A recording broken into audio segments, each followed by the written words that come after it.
انگلیوں کی لکیریں، دونوں ہاتھ کی لکیریں آپس میں ٹکر نہیں کھاتی، بلکہ ان کے اندر فاصلہ ہے، آمنے سامنے نہیں آتی، بلکہ کچھ فرق آ رہا ہے۔ تو بس اوقات دونوں ہاتھ پوری طرح کھلتے نہیں ہیں، ایک ہاتھ سوکیڑ میں رہتا ہے۔ تو اس سے اندازہ ہوگا کہ آپ کو ناف پڑ چکی ہے، ناف کے اندر، آنتوں کے اندر تشنج آ چکا ہے، کھچاؤ آ رہا ہے، جس کی وجہ سے بسا اوقات تیزابیت شدید رہتی ہے، اور بسا اوقات کچے پخانے آتے رہتے ہیں، ٹوٹ ٹوٹ کر تھوڑا تھوڑا پخانہ آتا ہے اور کھل کے اجابت نہیں آتی، بسا اوقات قبض ہو جاتا ہے، بسا اوقات طبیعت میں بے چینی اس قدر رہتی ہے، لوگ رزق کھا کھا کے اپنا ستیہ ناش کر رہے ہوتے ہیں، لیکن اس سے بھی فائدہ کوئی نہیں ہوتا، ہسپتالوں کی ہسپتال پڑے ہوئے ہیں، لوگ مارے مارے پھر رہے ہیں۔ مسئلہ ناف کا ہوتا ہے، آنتوں کے تشنج کا مسئلہ ہے، یہ اصل میں آنتوں کا، چھوٹی آنتوں کا تشنج ہوتا ہے، چھوٹی آنتوں کا کھچاؤ ہوتا ہے،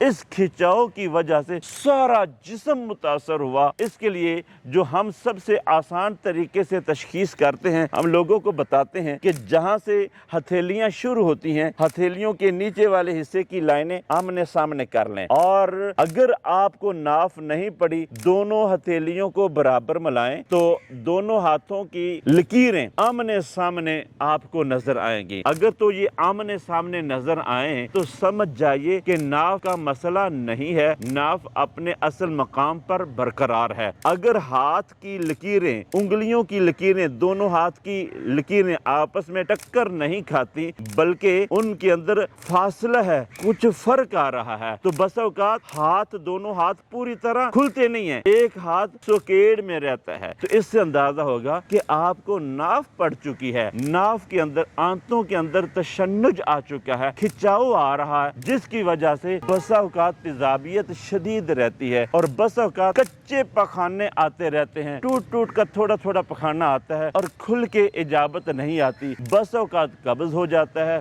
بسا اوقات بھوک ہی نہیں لگتی، بس اوقات طبیعت میں بے چینی اس قدر رہتی ہے، لوگ رزق کھا کھا کے اپنا ستیہ ناش کر رہے ہوتے ہیں، لیکن اس سے بھی فائدہ کوئی نہیں ہوتا۔ یہ کوئی علاج نہیں ہے کہ رزق کھا لو اور ڈنگ ٹپاؤ آگے نکل جاؤ، قطعاً ایسی بات نہیں ہے۔ تو اپنا ناف کا علاج اگر آپ کرنا چاہتے ہیں تو اس کے لیے جو چیزیں مفید ثابت ہوتی ہیں وہ آپ سے شیئر کر دیتا ہوں۔ آپ کو اگر 100% رزلٹ نہ بھی ملا تو آپ کو ریلیف ضرور ملے گا۔ آپ نے کیا کرنا ہے، بادام لینے ہیں، چھلکا اتار کر بادام کھانے شروع کر، اور روزانہ ہی بادام کھانا شروع کر دیں، حتیٰ کہ وقتاً فوقتاً ایک ایک چھٹانک سے لے کر آدھ پاؤ کی مقدار میں آپ بادام کھانا شروع کر دیں۔ یاد رکھیں، اگر آپ کو بھوک کم لگتی ہے تو پھر بادام آپ کو ہضم نہیں ہوں گے، پھر بادام نہیں استعمال کرنے، پھر آپ نے کیا کرنا ہے، اجوائن دیسی، خشک پودینہ، تیز پات، ان 3 چیزوں کا قہوہ بنا لینا ہے۔ اگر آپ کو قبض ہے تو آپ نے شہد شامل کرنا ہے، اگر آپ کے پاس خالص شہد میسر نہیں ہے تو پھر آپ نے چنا مکی کے